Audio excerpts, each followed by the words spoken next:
as you could probably tell, they're filming this event, so we will be sharing it on our YouTube, and we'll be clipping it and sharing it on socials and things like that. So thank you for being here, and thank you for making space feel so warm for everyone who's going to be watching this.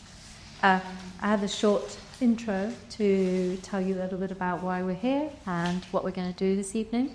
So I'm Flo. I am one of the directors at Taboos, and this space is just about talking about silent suicidal thoughts and having a conversation, and it's off the back of World Suicide Prevention Day yesterday. And the space here is really to discuss together with our amazing panel and with you in the room how we can prevent that, how we can make sure that we are preventing it. So I think with specifically around stigma and taboo, those are things that keep thoughts like this silenced. So it's really important that we have this open and honest space. I think there's just a lot to say, which I'm sure the panel will come into, about how common these are. But one in five is the statistic at the moment. But I think people believe that more like 1 in 3, right? Yeah. And that's so many of us just in this room, and it's so common, but they are survivable, enormously survivable. But despite how common they are, our research has found that actually only 1 in 3 people were comfortable having a discussion or a conversation about suicidal thoughts. Not having a single conversation about it, but 1 in 3 of us struggling with them. I think there's a big lack of confidence around having these conversations, and that's really why they're here tonight, to both equip people to be able to have those conversations safely with those experiencing those thoughts, and also have to look after ourselves if we have those thoughts and keep ourselves safe. The plan for this evening is in about 7:20, 7:30, we'll have a 5 to 10 minute break, which we'd love you to submit your questions to the Taboo box, which we'll ask the panel afterwards. We'll then reconvene, do that, and then wrap up at around 8. And you're very welcome to stay and chat until 8:30 when we'll close down. But before I hand over to Yancy, I just had a couple of things to run through to make sure it's a safe, supportive environment for everybody to have this conversation. So as the name suggests, we are going to talk about suicide and suicidal thoughts. Related topics might come up as well. If you need to, feel free to pop out. I mean, I was going to say the garden, but it's really not tempting. So there's a kitchen, there's an outside space. If you want to be alone, that's great. If you want to be me and Zoe, met Zoe, we can come sit with you, there's no pressure. We expect everyone to be respectful and kind and compassionate to each other. And as part of this, we ask you to kind of only share what we're comfortable sharing. And we would really like if it was okay for you to keep sort of conversations around this free of graphic details around death and attempts and things like that, and to use language that doesn't stigmatize, which is something that the panel will be touching on as well. So we prefer to use sort of things like death by suicide instead of using words like committed or contributed, things like that. Just be aware of who you're speaking to. They might have lived experience, you might be sharing your lived experience. Avoid comparing or measuring that with each other. And just kind of finally, that this isn't, as a charity, we don't offer kind of support groups or crisis helplines or counselling and things like that. We're really here to convene this space for open dialogue so we can all learn from it. So there are plenty of incredible resources out there which are on your seats and put up around the walls, and if you come to any of us and are in need of some immediate support, we can facilitate that for you, but we can't give it to you. And yeah, that's all of my intro. I'd like you to do something for me, if that's okay, which is to put both your feet on the ground and have your hands resting on your on your lap, wherever's comfy. And you can close your eyes if you want to. And I'm just going to ask you to take a deep breath with me. Out. And if you can imagine coming to this space, setting your worries, setting your day, setting the stress and everything by the door. You can go back and collect them in a minute and just leave them here for this and arrive in this conversation. And I'll hand you to Yancy, who will be chairing the panel. Thank you so much, Flo, and thank you, Zoe, if you can hear me, for convening this space. Hi, everyone. Thanks for braving the weather, braving London's nightmare of a train drive. We have a train driver in the space. I'm choosing words carefully. You know who you are. But thanks for being here as well.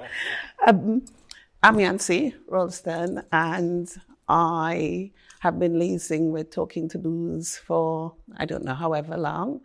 I suppose one of the reasons why I'm asked to be here to chair this, because when I was speaking to Kat and Flo, I'd shared with them that some of the work that we were doing with young people, at the end of the events, the young people would whisper about having suicidal thoughts, and it was always in a whisper. It was never within a space. It was never full volume. It was always, miss, I've had thoughts about it.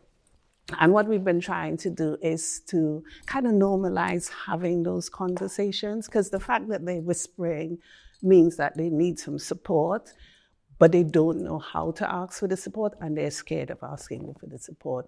So I'm really grateful that Talking Taboos have arranged to have one of these conversations. Now, a little bit of background to say that the work that specifically I've been doing on suicidal thoughts is more geared towards young people under the age of 35, particularly Black young people.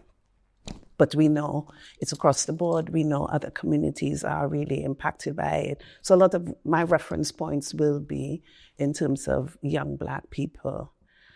I've also done some work with women who are menopausal, and maybe surprise, or not so surprising, that's always also a topic that has come up for them around having suicidal thoughts. So I'm going to park that there, but I'm going to introduce you to a lovely panel, and I will start with, tell us who you are. Who are you? My name's Merrick, Merrick Josephs. I'm a London firefighter, granddad now. I've got 4 beautiful daughters, and my interest is I've done a course with these beautiful people talking about assistance in suicide prevention, and it was a very good in-depth course where I'd done one with the brigade, which was not very good, and I think what I took away from it is the power in talking about it, and like you just said about the whispering and the stigma attached to it, especially in my profession where we're seen as heroes. And it's like, who do we go to? We're the heroes. Who do we go to? We're the ones people come to for support. So it's that thing of understanding it's not that uncommon. And the more it's talked about, the more we break that taboo around it. So yeah, that's why when I was asked to come along and chat on the panel, that's why I'm here. And my experiences through life, I've noticed by talking about it, sharing it makes it a lot easier. So yeah, I'm glad I'm here today. That's who I am. Yeah. Who are you? I'm Lynette Charles. I'm the CEO of Mind in Haringey, Chair of Mind in London, and Black Thrive Haringey Lead. I suppose the reason that I'm here is that I run a mental health charity, so suicide turns up at our charity basically on a daily basis. We also run a crisis service, so our organisation is open from 9 in the morning till 10 at night. And that is because the rise of need, really, and more people feeling like they don't have the emotional reserves to deal with the issues that they're dealing with. And I deliver training, so I get to meet wonderful people like Merrick in the training room, open to actually wanting to intervene with somebody that is feeling suicidal. So, yeah, I've got a great day job. Yeah. Thank you. And we know each other, which is, it just happened that way. It wasn't planned that way, but we just happened to all know each other.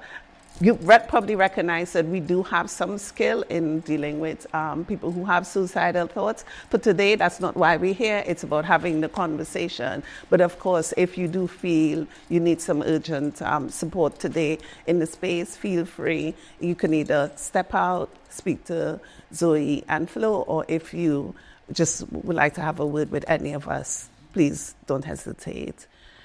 I mean, you want to tell us something about suicide in the context of it being the suicidal thoughts rather than suicide, the act, and the survivable nature of it. Because I think when people hear suicidal thoughts, immediately they think about death and dying. So you want to put a little bit of context there for us? Definitely. I'll probably start with the figures. So I think last year we had 6,749 people who died by suicide. So if we imagine there are that many people who have actually got to the point where they carried out the act, and we think about thoughts, thoughts is definitely a step away from actually ending your life. There are millions of people in this country every year that have thoughts of suicide, but never act on them and then never end their life. So I think what we've got to do as a society is start to understand that it's very normal in our life journey when faced with different issues and problems that we consider it as a thought. But that doesn't mean that thought has to become anything else, particularly if we can talk to other people. What I found when I talk about suicide is that when you talk to people, you realize that people you know, very close people, have had thoughts of suicide. But if we don't talk about it, then we don't even know that we've had those kind of thoughts. And more importantly, how did we overcome it?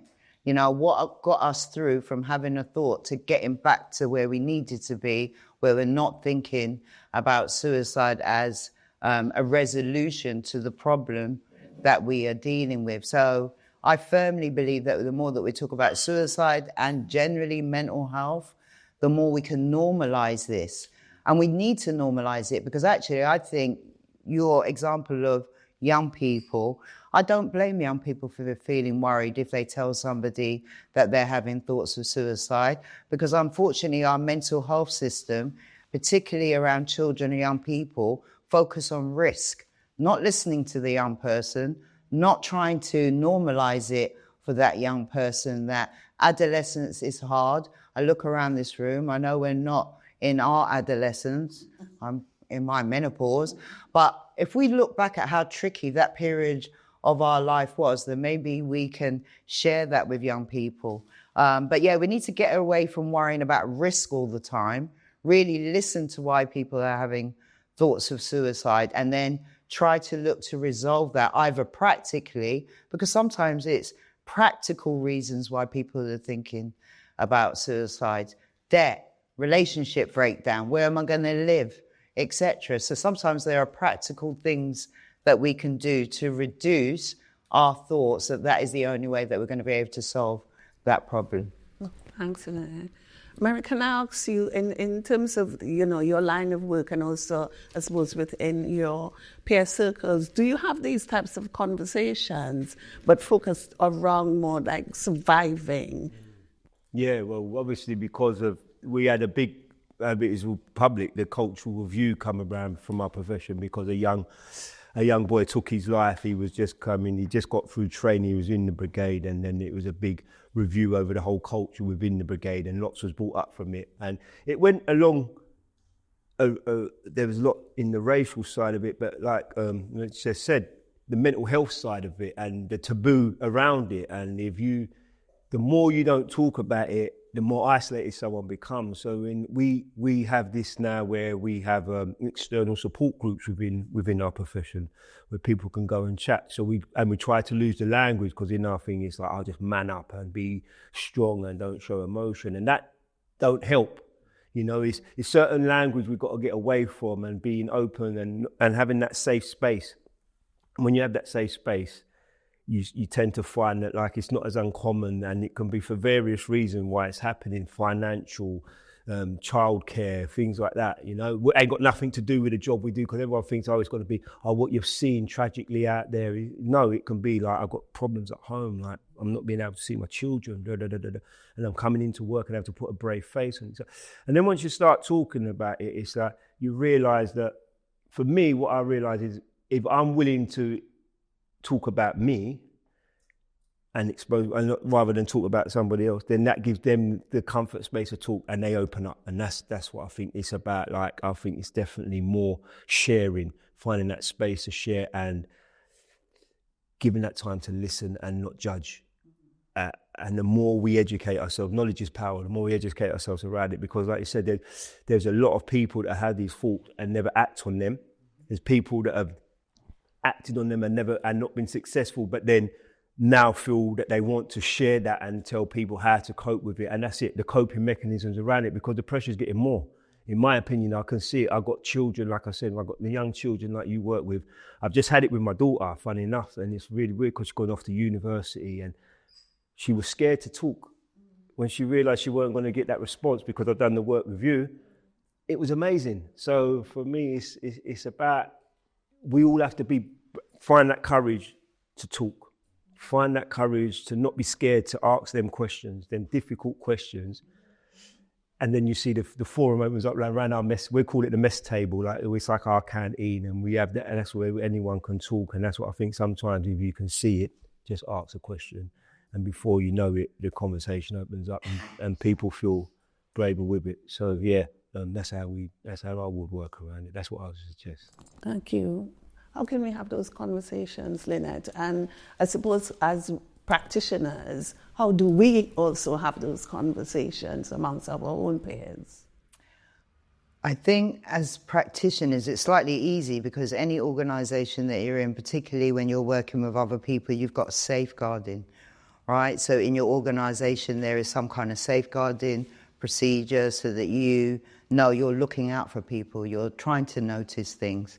I think it's much more difficult to have a conversation like this when you're not at work, because often when you're at work, you're just doing what you're supposed to do, and these conversations become really easy. But I'm with you on, it's much more difficult when it's like your child, your friend, etc. So absolutely gone through this with my own daughter. And often it will be phrases that people say to you, because they will very rarely use the word suicide unless they're talking to a professional.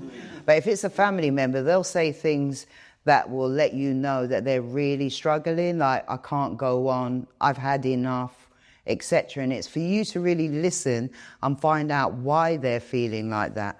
And I think the more that we spend time listening to each other in that way and recognizing that suicide is amongst us, these thoughts are amongst us all the time, the more courageous we will be to hear that and then ask a little bit more. You know, does that mean that you've actually had thoughts of suicide? And then the conversation will go from there. And I think once you've got over that barrier of saying the word suicide, it frees both of you to have a conversation pretty much about life.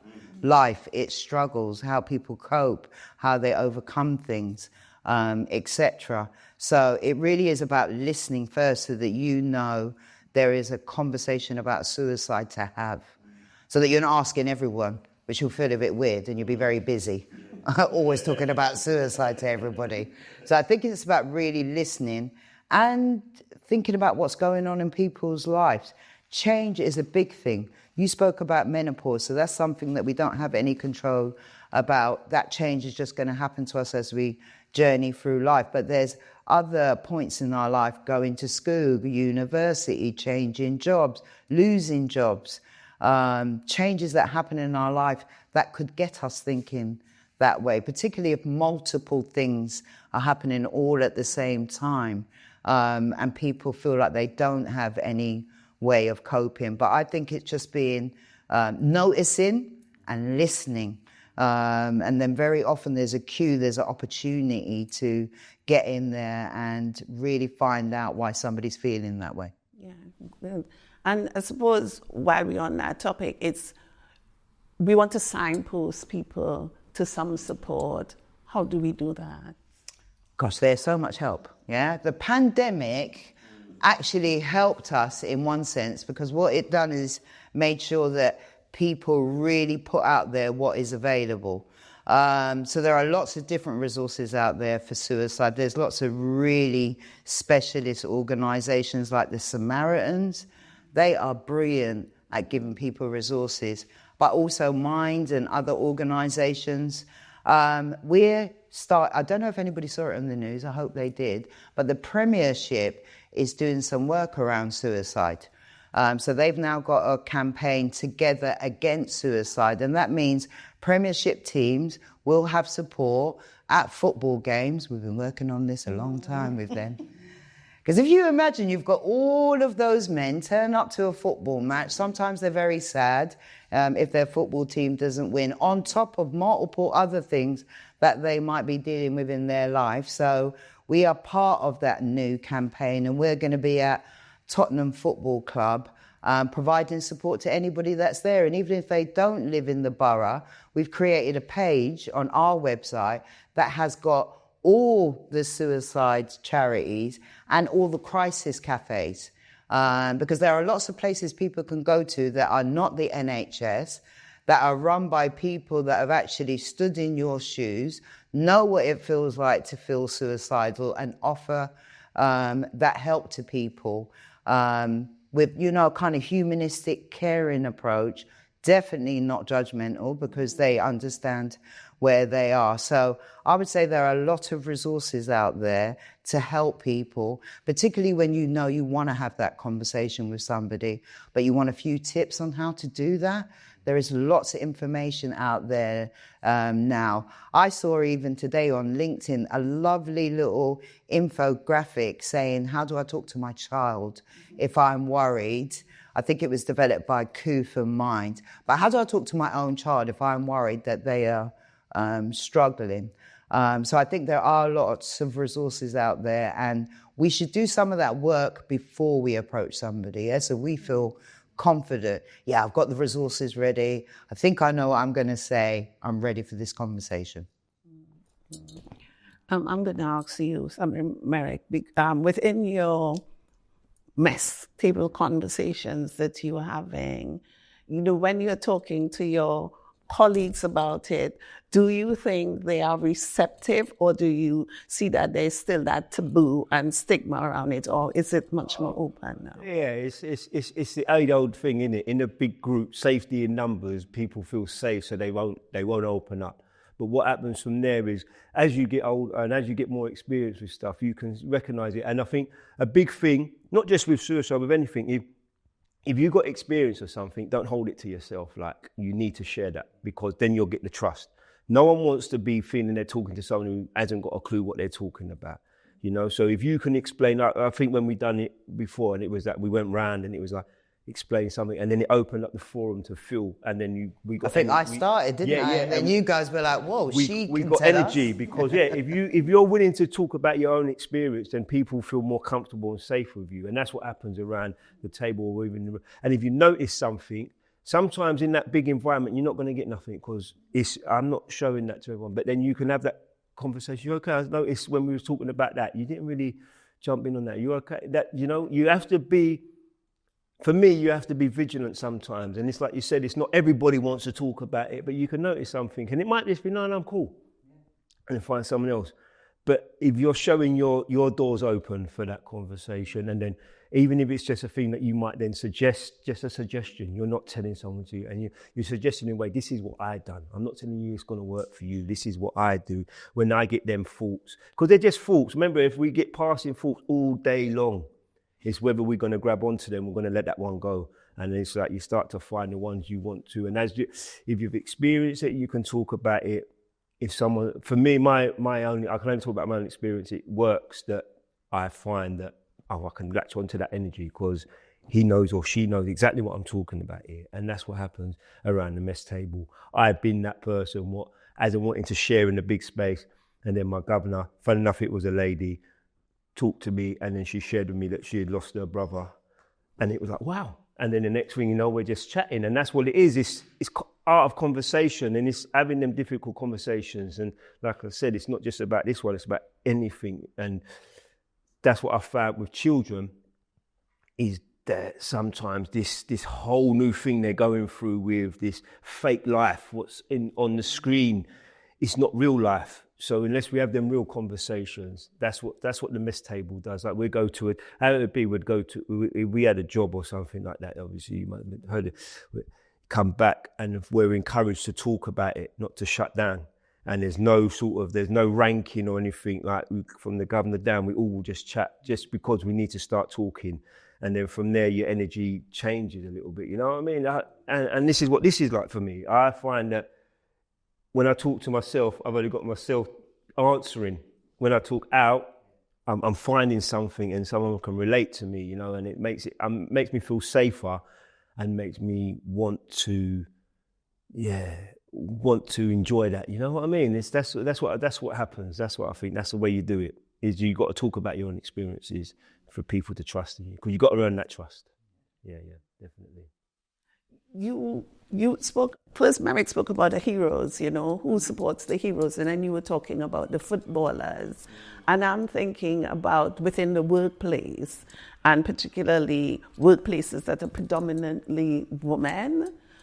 How can we have those conversations when we are fighting the narrative of being strong? We are raising children, we're probably looking after our parents, we're trying to balance everything else. How are we able to be, vulnerable and have those conversations? Any tips for us? Oh, wow. I'm just thinking about my position in the organisation. I think if you can't find that in your workplace, because just thinking, we do a lot to help other people, and we've got really good support services for the people that work at my organisation. But your question made me think, where do I go when I need to talk about what I'm dealing with? And hopefully, if you don't have it in your workplace, you've got a little tribe of friends that you can go to, that you trust, that you can touch base with. I'm quite lucky. I've got a couple of friends that I've held on to. I got a friend that I've known for 40 years, and we went on holiday the other day, and she can generally tell me anything, and I know I can do the same with her without judgment. We've already had things that have happened in both of our lives, but we've still remained tight as friends. So I think it's that if you can't find it in the place that you work, because not every workplace is like ours where you're talking about mental health all the time, then you definitely need some people that you can check in with on a regular basis, so that you don't end up being struggling like the people that you're working with. So I try and be mindful of that, and regularly see my friends, even if I ain't got problems. Sometimes it's nice to hear their problems, to realise I don't have that many problems at the moment. So I think you need people that you can talk to honestly. Mm-hmm. And I suppose sometimes those conversations happen organically, because I'm just thinking, we had a conversation, didn't we? You want to share a little bit about that? Yeah. I mean, we were just talking about preparing for this event, actually, and I was thinking about my own experience of thoughts of suicide, which I now share in the training, and that is so it encourages the other people in the training to understand that even as a trainer, I've definitely had those experiences myself. Maybe that's why I bring a lot of passion to the training and the work that I do. But myself and Yancy have known each other for a while, but I was just saying to her that how long I had thoughts for suicide, because I was experiencing domestic violence. And I know what helped me not end my life, but I don't put that on the people that I share that with, because everybody is an individual. So we could experience the exact same thing, but it doesn't mean the reasons that I'm still here will be your reasons. I think that's a big learning about suicide and thoughts of suicide, is everybody's got to find their reason to hold on to life. You can't gift that to them. They've got to find it themselves, yeah? Mine was my children, I'll share that now, but I absolutely know that I've met people where the reason that they want to end their life is because they think they failed their children. So, but we'd never shared that. So it just shows that even when you know people, it's about sometimes those conversations that make you know that you've got even more in common than you first thought, isn't it? Absolutely, because, my experience was similarly when I had my thoughts as a consequence of domestic violence. It was my children.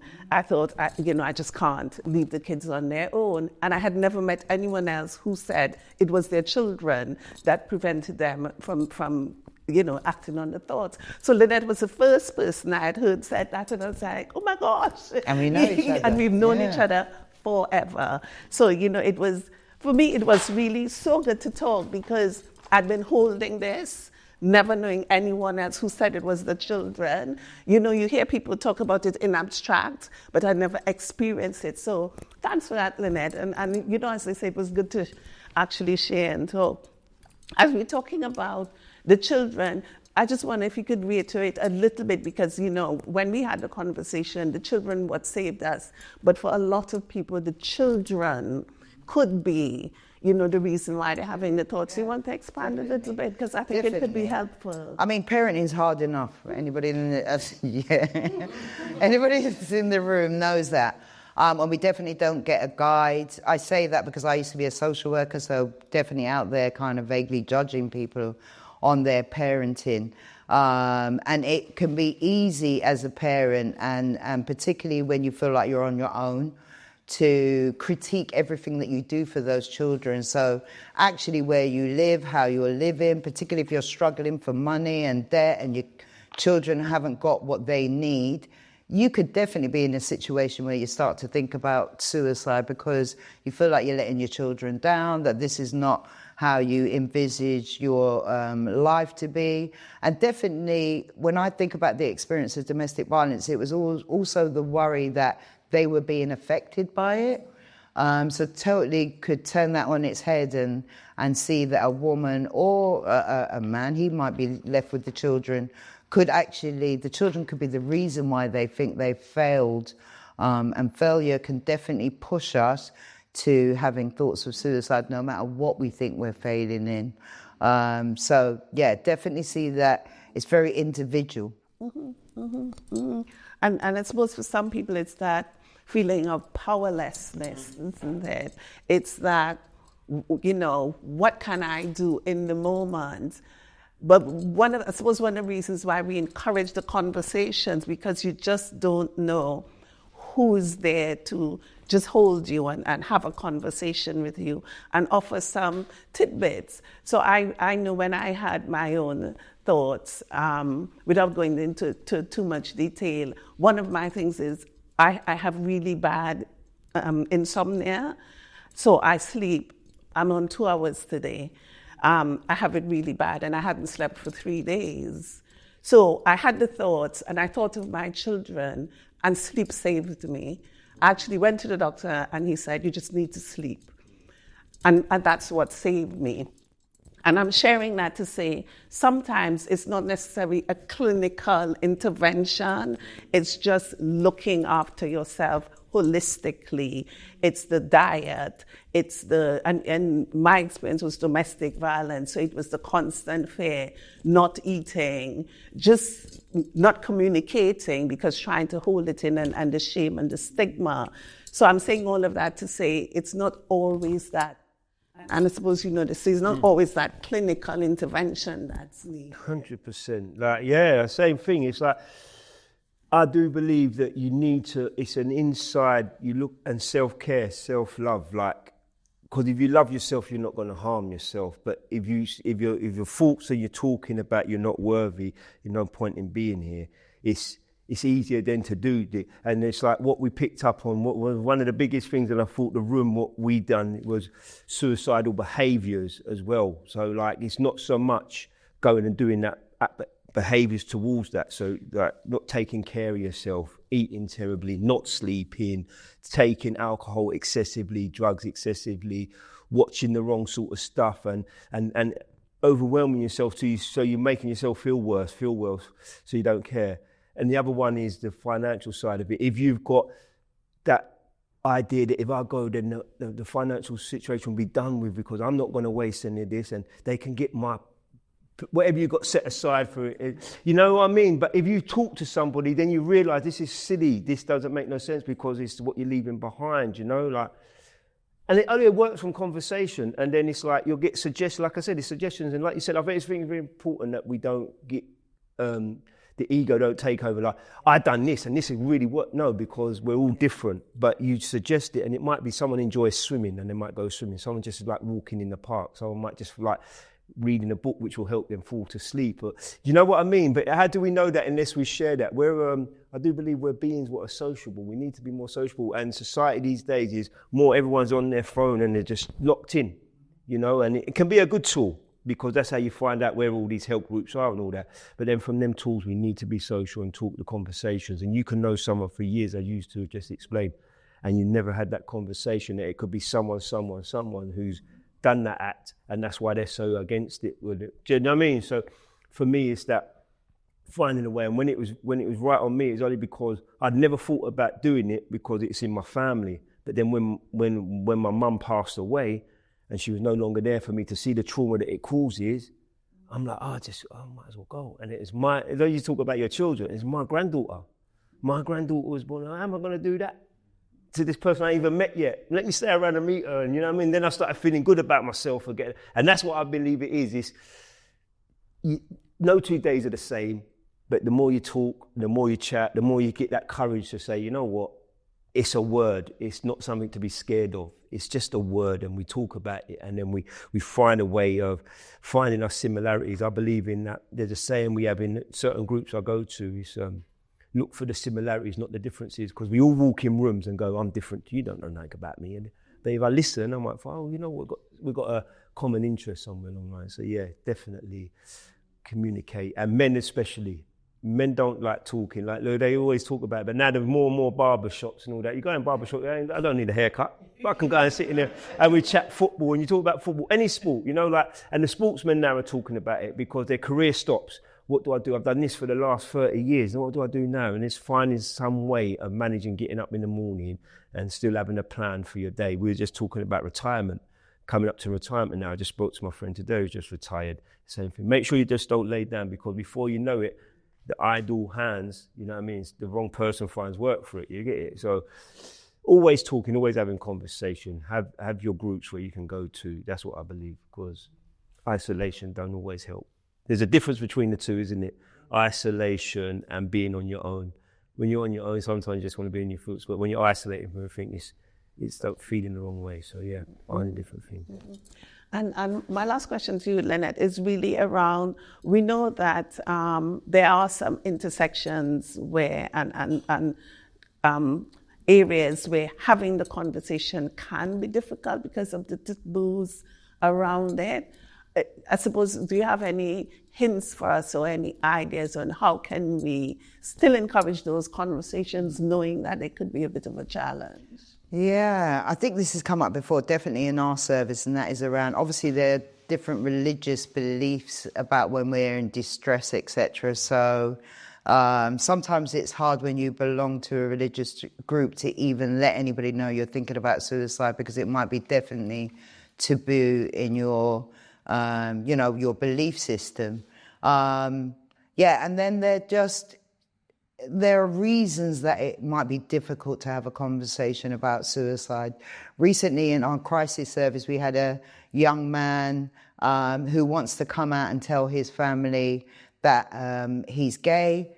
That led him to think about suicide, because his belief system tells him a lot of different things about who he is and his sexuality. So those intersectionality makes it hard for people, whether it's your sexuality or other things that you're going to find difficult telling people about yourself, just because of the culture or the religious group that you belong to. But no matter what your belief system is, people are human, and we need to have these conversations with each other about distress, which basically, thinking about suicide is when we feel distressed.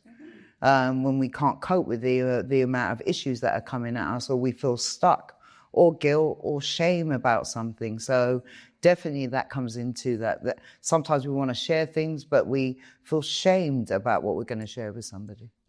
Yeah. And I suppose as a last word is to say that what we're actively encouraging is for people to know that it's okay not to feel okay. And that will take away a lot of the shame, because as you see, it's our day job, but sometimes we don't feel okay. Exactly. And we know it's okay not to feel okay.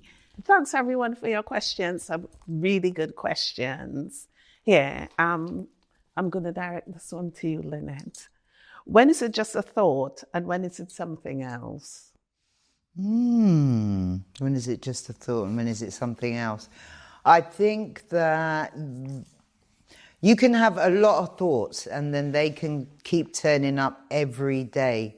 And if you don't do anything about that, i.e. share or resolve the issue that you're dealing with, then other thoughts start to come into your mind like, when would I die? How would I die? Etc. So I think if we don't get a hold of our thoughts, dispel them, or get some support with them, we can build upon those thoughts and really start to have a plan about where we're going to die, how we're going to die, the messages that we might leave people who are left behind. So I think it's about never ignore that you're having those thoughts and go and seek some help. And that doesn't have to come from professionals. That could just be going to talk to somebody.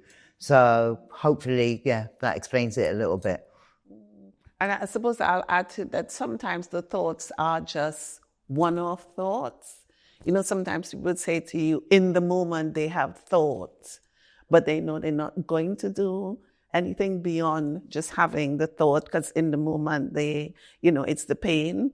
Sometimes the thoughts can be gradual and they just creep up. So they start, as you were explaining, as a thought and they kind of escalate. Or sometimes the thoughts can be triggered by an event. Something has happened and the thought comes up and you ruminate on the thoughts. Then it becomes more than just a thought. I will add to that, though. So there are things that we can do that might worsen those thoughts. So definitely things like drinking, drinking, drug taking, things like that. They can actually exacerbate the fact that we're having thoughts. And we can go from having a thought to maybe acting on that thought if we've drunk too much, because that's a depressant anyway. So if you're already feeling bad and you drink too much, it's going to make you feel a hell of a lot worse. So those are the things that we need to be careful of when we are having thoughts, that we don't add to that with things around us. I was just thinking about when you said you have 2 hours sleep. I wouldn't be able to function if I had 2 hours sleep. I probably get about 5 hours sleep, and other people might think, God, I couldn't function on that. But if I was getting 2 hours sleep, I know I would start to have negative thoughts because my brain would be tired. So sleep is really crucial as well. If we're having thoughts, if we're in a bad space, sleep, take care of yourself, up your self-care when you're in those bad spaces. 100%. And you're right, because, I'm used to it as a chronic insomniac, but when it first started and I had 2 or 3 hours sleep, I would just be awake, and whatever thought came into my mind, I would kind of just run with the thought and allow the thought to just grow and grow and grow, thinking I can't sleep, I might as well focus on whatever is going on in my head. And then you're right, the tiredness meant the thoughts would be just worse, and then I'll feel really poorly. So thanks for that tip, because it is quite important. And a sidebar, but there are a lot of people who are insomniacs. Did not know this until I started sharing my story. And lots of people say, I only get 4 hours sleep. I thought it was normal. I did as well. I used to think 2-3 hours was normal. Anything you wanted to add in terms of thoughts, Merrick? On that, the fault is a fault, but it's when you start associate or attaching guilt and shame to that fault, like you're scared of that fault to share it with anyone, because then it grows, because then it's getting that kind of, I'm going to keep that a secret, I'm going to keep that to myself, I can't share that I only have 2 hours sleep. Then that grows on you, and then there's something wrong with me, and it grows. So if you've got a fault and you're feeling guilt and shame around it, find someone you can share with. Whoever it might be a stranger. That's why Samaritans is good sometimes, because you pick up the phone and you're talking to a complete stranger you don't care, and then it's gone. It's alleviated. It's not growing that energy on it. So that's how I found it. It's like, sometimes an anonymous person to speak to who hasn't gone. You don't worry about what they think about it, because that's a lot of it as well. We're growing in a culture where the shame is there, and we don't want to say our true feelings and thoughts in case we're judged on it. So let's be careful of that.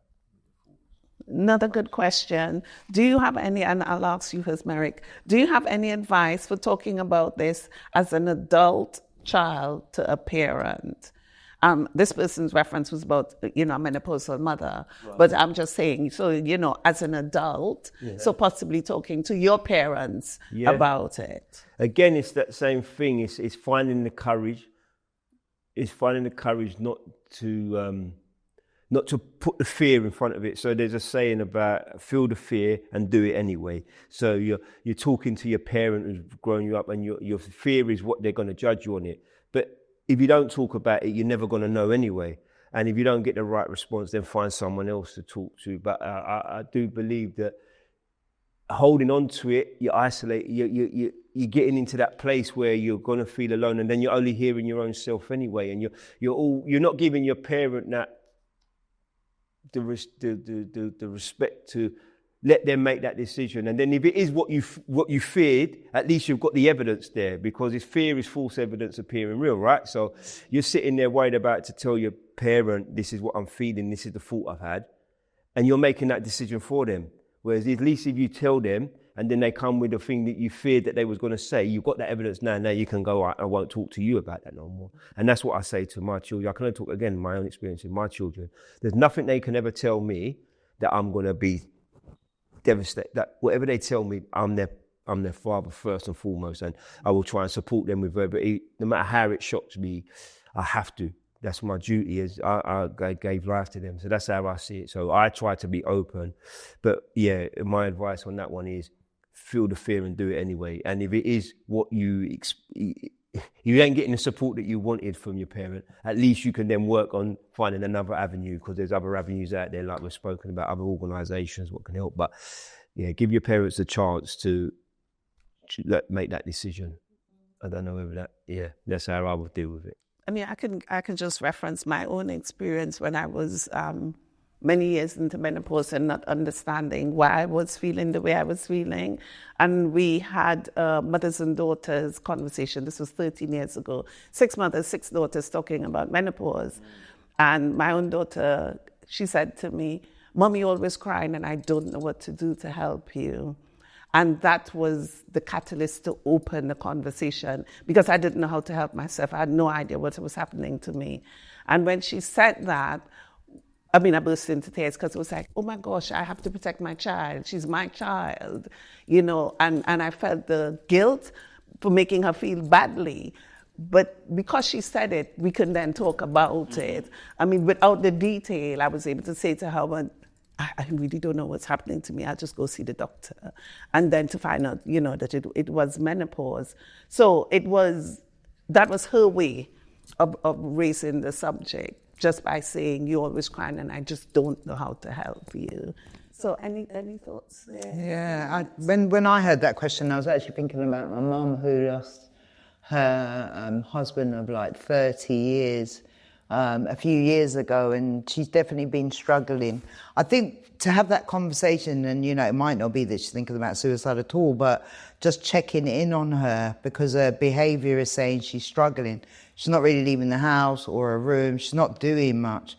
So it was talking about the things that I noticed that she's not doing in her life that she'd done before, that kind of opened up the conversation, and just reassuring her there is help. Not just because I work in the field, but I definitely believe that there are people that she can talk to, and just trying to get her to be more social again. And remembering she's got friends, like, well, Mum, why haven't you spoken to, why haven't you rang your friend? And just encouraging her to do that, because it can feel very lonely when you're in spaces of grief, or, your example of menopause, when you're going through something and you're not sure that other people will understand your behaviour or why you're like that. So, yeah, it is tough, but if you care about people, I totally agree with you. You just got to find the words, haven't you? Because you definitely don't want to live with the regret that you didn't say something, when all it would take is just asking, like, how you doing? And then really listening to what they say, so you can pick up on things and then build upon that, right? 100%. No, it's that thing what really winds me up within my organisation. It's a man's organisation, very male-dominated, but it's like we're encouraged to ask, how you doing? we're not encouraged to stand and listen to what they're saying. You just want to hear, yeah, I'm all right. What are you going to do when that person turns around and says, you know what, actually, are you prepared for that? So if you're going to ask someone how they're doing, have the tools for what's coming back at you, because sometimes you'd be surprised, and then all of a sudden, like, you start feel like they want the world to swallow you up. But yeah, and then just start having the conversation. The more honest, open, and willing we can be, I think it just makes it flow a bit easier. I suppose, in the field, we have this thing when someone says they're fine. How are you? I'm fine. We know what it means, and then you probe a bit more because, yeah. So tell me about it. Yeah, absolutely. Someone's question is, when someone brings it up as a defensive joke, for example, saying, I feel I want to kill myself, but I don't want to have any follow-up questions. How do you, I suppose, probe a bit more? How do you navigate that space? Yeah, that's tricky. But sometimes people deliver that message that they're feeling distress in a joking way, and sometimes people can be angry and say things. So you're trying to work out, well, how do I come back from that? But I think it's about maybe taking that person aside and just checking in that, you made the joke, but I really need to check in. Are you okay? I think it's that. Maybe not doing it in that situation, but just asking them afterwards and just checking that really was a joke.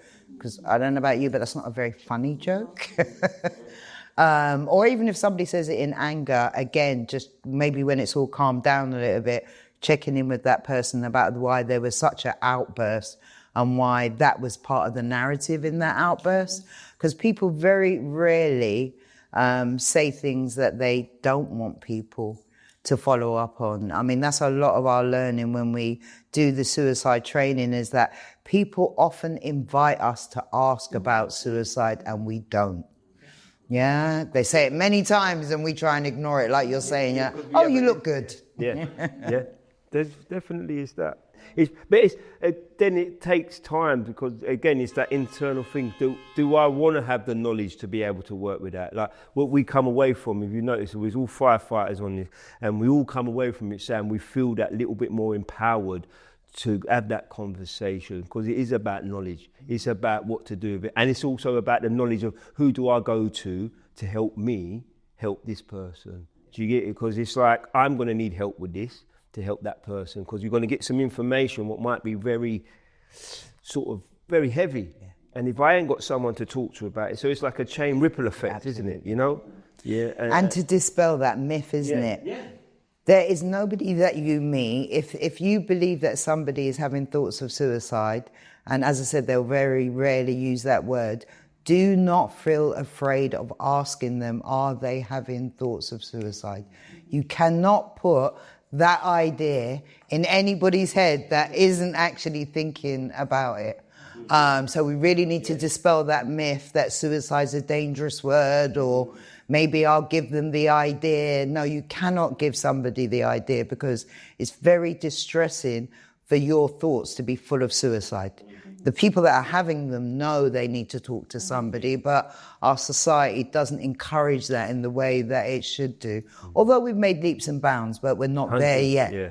We're getting better. We're getting a lot better. This is on, so this is living proof of it's getting better, isn't it? You know what I mean? It's like, for me, we are fighting against what they're trying to do. Like they're trying to get us not to be sociable and get in groups and get in communities, and we're fighting against it. And like you said, it's that thing of the careful thing of finding a different way of coping with that, like with the alcohol and the drugs, because they do give that as a thing and prescribe medication. And I'm not saying not, but it's just being aware of, are you still having a conversation around that as well? Are you sitting on your own with that?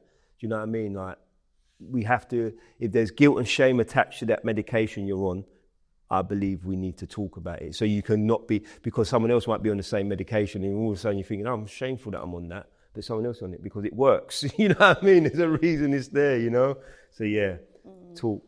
And I mean, I suppose another practical example is from some young people that we were working with, and one of them did actually say, in jest, I want to kill myself. And what the group did is they got someone else to check in on that person. So not the person that the outburst was with, it was another one of their peers, and just, you okay? And it was just as simple as that. You okay, mate? And that was it. So another question. I think parents can feel responsible to shield their children from the fact that they are having suicidal thoughts. Do you have any advice for adults who need to have this conversation with their parents? I suppose we answered that in the first question, but anything else you want to take? Yeah, but I think there's something in that about parents. As a parent, there's lots of things that we have to learn, and I think in the 21st century, we need to understand mental health more. I think there are lots of children and young people that would love to be able to go to their parents and say that they're struggling, but the parents have never had an open conversation maybe about their own struggles. But parents do need to understand that this might come up in their parenting with their children now, and be prepared. Because, they could actually be creating a very dangerous situation where their child or young person just doesn't have anybody to turn to. And even if it can't be them, give them permission to go out and talk to some other people then. If you can't manage that conversation as a parent, then at least give them permission that you think it's okay for them to go and talk to somebody else about how they're feeling. And that it won't bring shame to the family, because that's obviously the other thing that children and young people might be concerned about. Mum and dad might be angry, or etc. We're talking our business, but this is like really important business to be talking. Mm-hmm. Absolutely. I suppose we see that with the young people when the whispering is part of that, isn't it? Yeah, they want the help, but it just, it's a shame. Mm-hmm. Merrick, this one is for you. What was the difference between the firefighter support that you attended and the one that we did? Just that it was more, again, it's that knowledge, that understanding, and the openness to talk about own experiences, so you could then feel part of rather than being spoke at. You get it, like when I done the one with the fire brigade. This is just my opinion, is that it felt as if it was put on because it had to be put on. So then when they got a tick box to it, so as a big organisation, but they weren't really wanting to delve into it too much, whereas when I went to an outside one, you could feel the compassion, you could feel the energy that they was really meant what they was delivering. The two of them was just different, and it was a shorter version. It didn't make no sense to me, and considering we'd just gone through a situation where there'd been a little group of suicides within our profession. We'd lost a chief who was at the top of his game. We'd lost a firefighter who seemed and left some children behind. And then we had the young guy before that. And it was just kind of like, come on, this is serious. It's in there. We get called to these things. We get called to stop people doing, and it just didn't feel authentic. And that was what it was. And it was just like I said, for me, the only way you get it, because there's other things in my life what I deal with, and I know that the only time it really works is if I'm talking to someone what's got experience around it. You can't I won't get enough from you if I can't feel some sort of experience. Not just, you might not have gone through it yourself, but you've spoken to someone and you've got some sort of knowledge around it. Train yourselves up. Train myself up. That's what I do with my children. My children are going through a completely different, they're women as well. I'm a man, do you know what I mean? I ain't got no sons, but do you know what? I can only talk about my mental health experiences and how I feel. I feel great most of the time, but there's days when I'm a bit low. But what I try and do is get into that balance where I'm going to recognise I'm going to have lows and I'm going to have highs. But if I sit in it on my own, it's going to take longer. And then I find what works and I talk to them and they're going to be on a completely different page to me. But they know that that's human too. You know what I mean? I'm not trying to hide away, because talking about that stuff you guys were just talking about, I know my wife's spoken to me about that. My mum don't understand it. I've had to find another female to talk about it. And my mum just said, no, it never happened to me, because she feel uncomfortable having that conversation. You get it?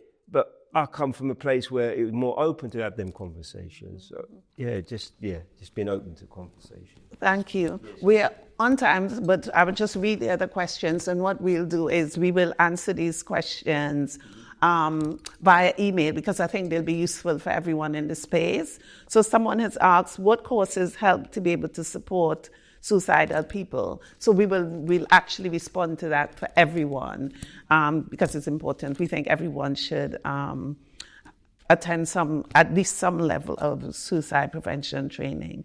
The other question is, any tips for low mood during winter? We'll also respond to that online for everyone. Winter is coming. God hates winter. I hate winter. Just saying. Learn to love winter. Hey, you're not getting away from me. I love Christmas. Does that help? Yeah, we have to find ways to, you know what I mean? Yeah, mindset, isn't it? It is, absolutely. How do you reach out to people when everyone is inside? Again, we will actually respond to that online. And on that note, I will say thank you for the questions. Thank you so very much, because it gives us food for thought. Our lovely host. Thank you so much,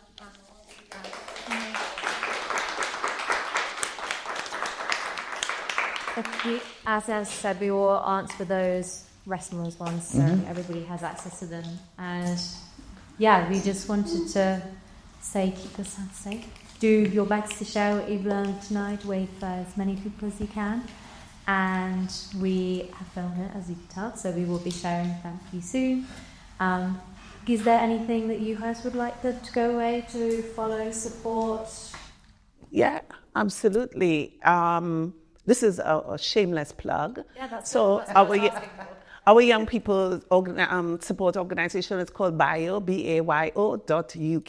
We support young people under the age of 35, and we are desperately trying to train them up in suicide prevention. We've done 24 firefighters, but we want to do 24 more people in the public space. It costs money. So we have on bio.uk, please follow us on Instagram if you're on Instagram. But aside from that, because if the funders see big numbers, they're more likely to give us some funding. But beside that, we're also doing some fundraisers. So someone has offered to do a sky jump. Is that what you call it? A skydive. A skydive to fundraise for bio, and the link is on the Instagram page. And someone has offered to do a boxing match, and all proceeds will come to bio, because we desperately need to get more people trained in suicide prevention. So shameless plug for bio.uk. YO. It's on our story on Instagram. Yeah. So thank you. Not a plug. I would just say that we're all going to go home tonight. Do something nice for yourself, right? Because this is the things that you need to be doing regularly. Okay, so go home and do something nice. And if it involves somebody else, hopefully it will be even nicer. But go home and do something for yourself this evening, because even talking like this, we all need to take care of ourselves. Yeah, no, just talking about that and what we've been talking about tonight. My journey into this, I've become an advocate. I grew up and my solving mechanisms was alcohol. Alcohol is a drug, okay, but it's given a different name to it, yeah. Alcohol is very nice, self-care in a nice glass of red. I hear about it promoted all the time. But just be careful about what you're doing with alcohol. Alcohol is a depressant, so it makes you feel good for a minute, but then you might have 7 minutes of feeling. So just be aware, so I'm an advocate of a change with alcohol, get knowledge around it. I'm not saying don't do it. It's like with anything, but just be aware of whatever you're doing. Self-care is about knowledge about how your body works. So I like exercise, but I have to be careful not to over-exercise, because then I won't sleep and then I'll get my thoughts changed. So everything in moderation. So when I've done my course, we talked about self-care. I went and done it. I find that when I leave here tonight, before I go to sleep, I'll do a bit of exercise. It makes me relax. I go home, I'm calmer for my kids and everything. So find the things what you enjoy doing, and be proud to talk about them. If it's something that you find ashamed of, then you have to question it. But for me, it's like, don't do anything in shame. You know what I mean? It's like, and that's what I'm saying about alcohol. Be careful around it. I'm a big advocate for alcohol abuse, and that's when people do things and they get away with, I was drunk, I didn't mean it. No. So just be careful. Yeah. I'm gonna go have some pasta. Yeah. You go. Yeah, swap it for something. Girls have a pasta, but have a nice glass. Have a glass of wine with it. But yeah, Well, if you say. not a bottle. A glass, not a bottle. Or whatever. Yeah, but that's it. Yeah, that's my thing. Thank you all so much for coming. See you at our next event. Does anyone here sing? Do we have any singers who will say, oh, there you go. There you go. It's choir. It is at the hotel. Encourage you to move your body into our keys.